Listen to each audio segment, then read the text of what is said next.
إن الحمد لله الذي خلق الإنسان وعلمه البيان، صلى الله تعالى على خير خلقه محمد وعلى آله وأصحابه وأزواجه وذرياته وأهل بيته أجمعين، أما بعد، فأعوذ بالله من الشيطان الرجيم. بسم الله الرحمن الرحيم. يا أيها الذين آمنوا كونوا قوامين لله شهداء بالقسط ولا يجرمنكم شنآن قوم على ألا تعدلوا اعدلوا هو أقرب للتقوى واتقوا الله إن الله خبير بما تعملون.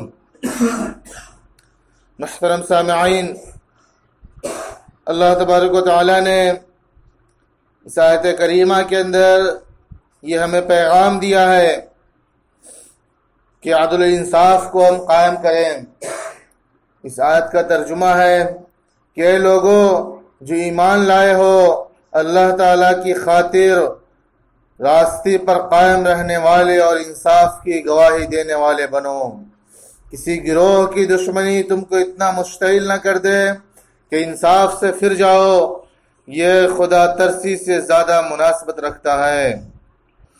اللہ تعالیٰ سے ڈرو، جو کچھ تم کرتے ہو اللہ تعالیٰ اس سے پوری طرح باخبر ہے. عدل و انصاف انسان کی بنیادی ضرورت ہے، حکمرانوں کا زیور اور قاضیوں کا جوہر ہے. جس معاشرے کے اندر، جس سوسائٹی کے اندر انصاف نہیں ہوتا ہے، وہ معاشرہ کمزور ہو جاتا ہے، اور جو طاقتور ظلم کرتے ہیں وہ اور زیادہ ظالم بن جاتے ہیں. انصاف کہتے ہیں کہ حقدار کو حق دلایا جائے، ظالموں کو ظلم سے روکا جائے. ایسا نہ ہو کہ ظالموں کی مدد کی جائے اور انصاف حق والوں کا حق غصب کر لیا جائے. یہی ظلم کہلاتا ہے. رسول اللہ صلی اللہ علیہ وسلم کا ارشاد ہے، اتقوا الظلم فإن الظلم ظلمات یوم القیامہ، کہ ظلم سے بچو کیونکہ ظلم قیامت کی تاریکیوں میں سے ایک تاریکی ہے. واتقوا الشح فإن الشح أهلك من كان قبلكم، کہ تم بخل کرنے سے بچو، کنجوسی سے بچو، کیونکہ بخل اور کنجوسی تم سے پہلے والوں کو ہلاک کر دیا، تباہ کر دیا. وحملهم على أن سفكوا دماءهم واستحلوا محارمهم، اور اس بخل نے لوگوں کو اس بات پر آمادہ کیا کہ وہ لوگوں کو کہ ناحق خون بہائے اور محارم کو حلال کرے، یعنی جو ناجائز اس کو جائز بنا کر استعمال کرے. یہ بخل اور ظلم یہ چیزیں اس پر آمادہ کرتی ہے کہ لوگوں کے حق غصب کیا جائے. ایک حدیث قدسی میں ہے، آپ صلی اللہ علیہ وسلم نے فرمایا، یا عبادی انی حرمت الظلم علی نفسی وجعلته منکم حرام فلا تظالموا، اے میرے بندو کہ میں نے ظلم کو اپنے اوپر حرام کر دیا ہے، تو تم بھی اس کو اپنے اوپر حرام کر لو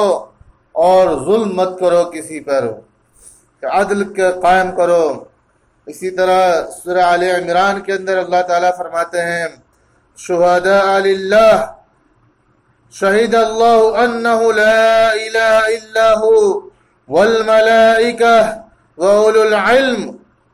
قَائِمًا بِالْقِسْطِ، کہ اللہ تعالیٰ اس بات کی گواہی دے رہے ہیں کہ اس کے سوا کوئی معبود نہیں،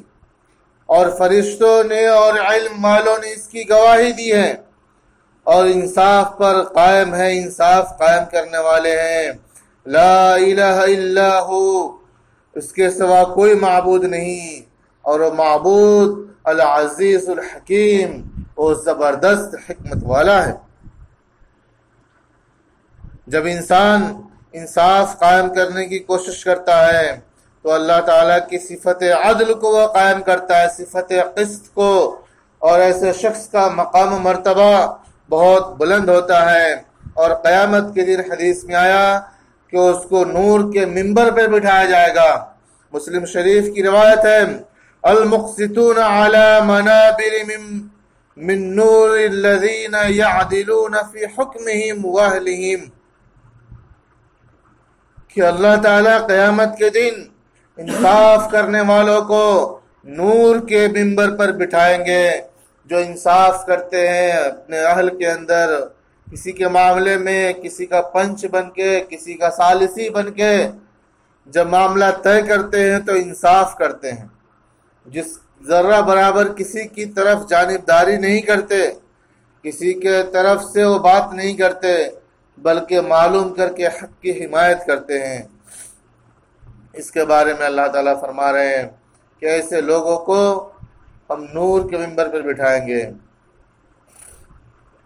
اسی طرح رسول اللہ صلی اللہ علیہ وسلم نے فرمایا، اور آپ صلی اللہ علیہ وسلم کو اللہ تعالیٰ نے اس کی تعلیم دی، تاکید کی۔ سورہ نساء کے اندر ارشاد خداوندی ہے، ان اللہ یأمر ان تؤدوا الامانات الى اہلها واذا حکمتم بین الناس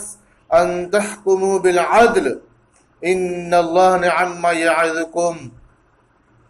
کہ بے شک اللہ تعالیٰ تمہیں حکم دیتا ہے کہ تم امانت والوں کی امانت کو واپس کر دو، اسے ادا کر دو۔ اسی طرح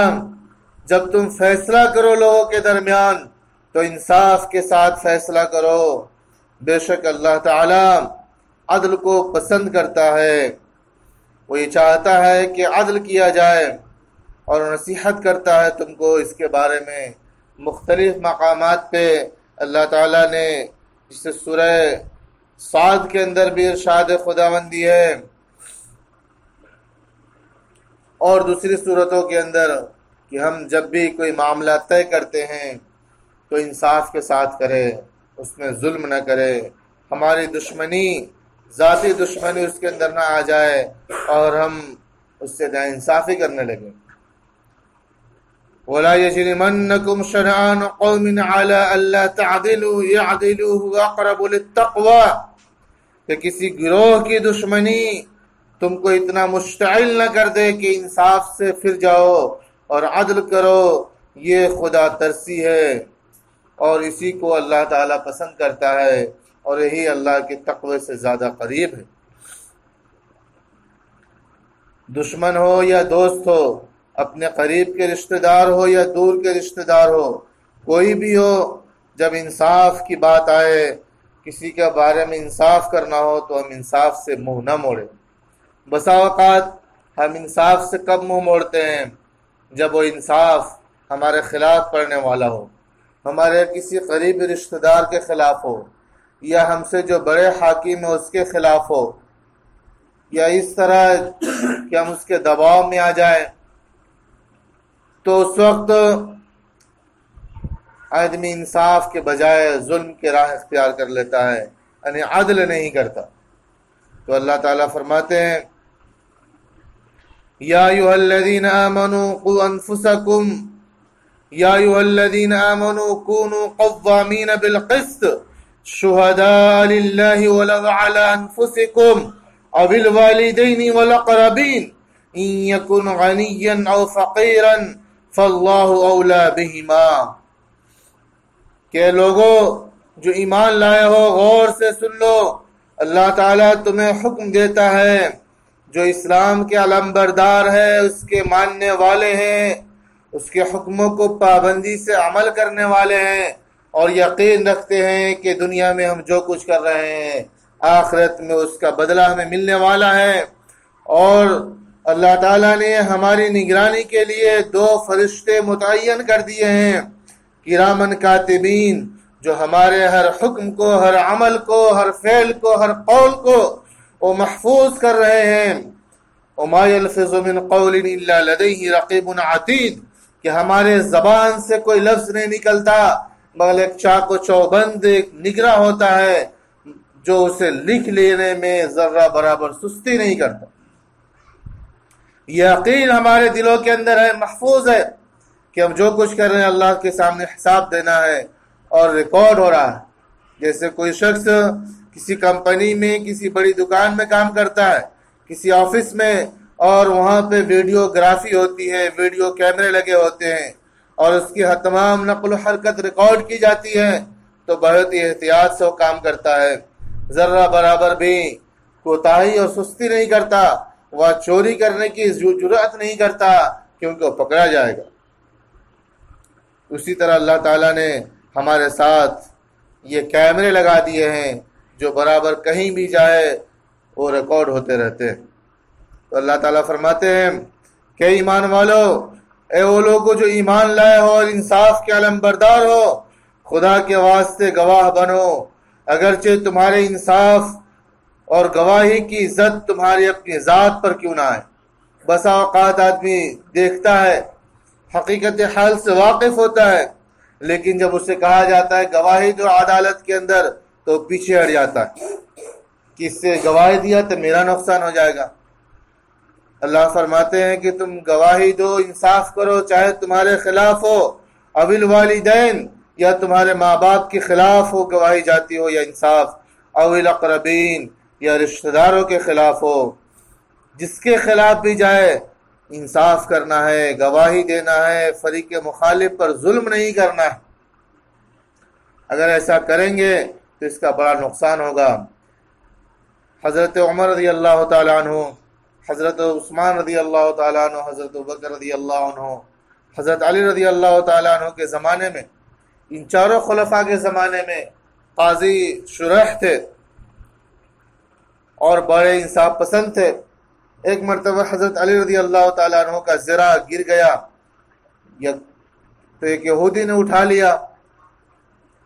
اور آپ کو بعد میں اطلاع ملی کہ فلاں شخص استعمال کر رہا اس کے پاس ہے، تو آپ نے عدالت میں مقدمہ دائر کیا حضرت علی رضی اللہ تعالیٰ عنہ نے، اور مقدمے کی سماعت کے لیے اور گواہوں کو سامنے لایا گیا اور فریق مخالف کو سامنے لایا گیا۔ تو حضرت علی رضی اللہ تعالیٰ عنہ نے کہا کہ یہودی نے میرا زرہ لے لیا۔ یہودی آیا اور اس نے کہا نہیں، یہ زرہ میری ہے، اور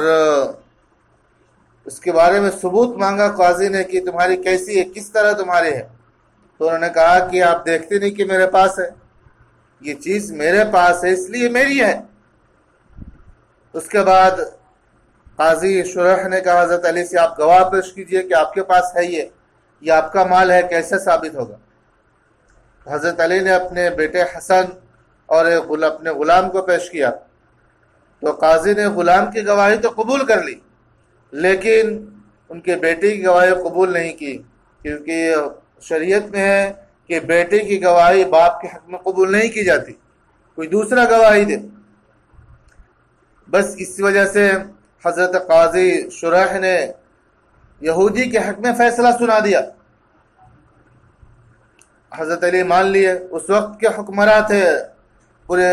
جہاں تک اسلامی مملکت تھی اس کے آپ گورنر تھے، بادشاہ تھے، اس کے باوجود آپ نے اس کو تسلیم کیا۔ اور یہودی نے جب یہ دیکھا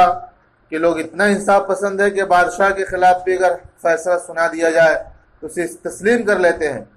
اس نے کہا یہ زرہ حضرت علی کی ہے اور میں اسلام قبول کرتا ہوں۔ اس لیے ہم کہیں بھی اپنی زندگی میں کہیں بھی رہیں، کسی سے یہ معاملہ ہو، انصاف کرے۔ اللہ تعالیٰ ہمیں اس کی توفیق عطا فرمائے، آمین۔ وآخر دعوانا ان الحمد للہ رب العالمین۔